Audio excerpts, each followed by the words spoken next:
Hi, this is Rabbi David Mason, Executive Director of HIAS+JCORE in the United Kingdom.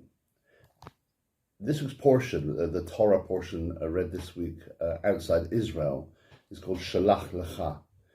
It's the episode of the spies. The trajectory of the children of Israel in the desert is to go into the land of Israel. And at first they send a group of spies into the land. And they come out with a report of the land which frightens the people. And so the story is about the people not wanting them to go into the land and God reacting to that.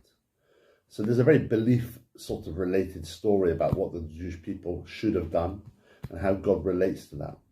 What I find interesting is the reception the spies get when they get into the land.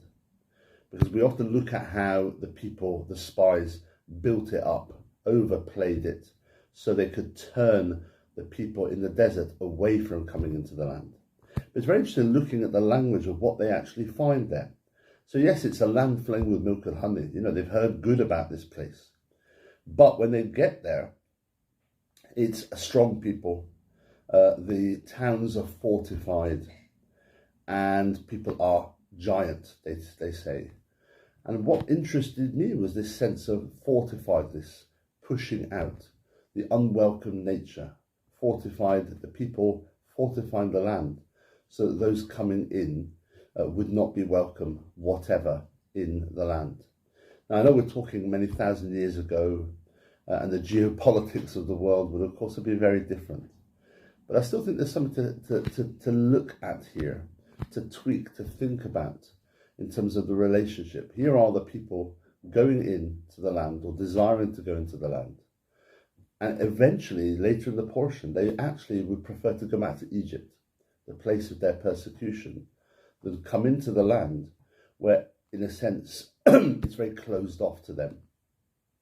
And I look at that today when we relate to borders.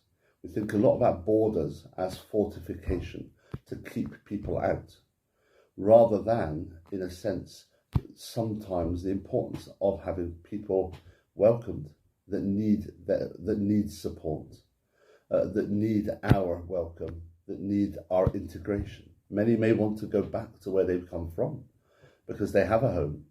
Many will stay, find a place, contribute and be a part of society and want to give as much as they may have received support as well. So it's worth thinking about the idea of maybe what we would call sovereignty today, sovereignty, borders, walls, in the context of this week's portion, where it's exactly that approach that pushed back the Jewish people from wanting to enter into the land. Have a great Shabbat and have a great week as well.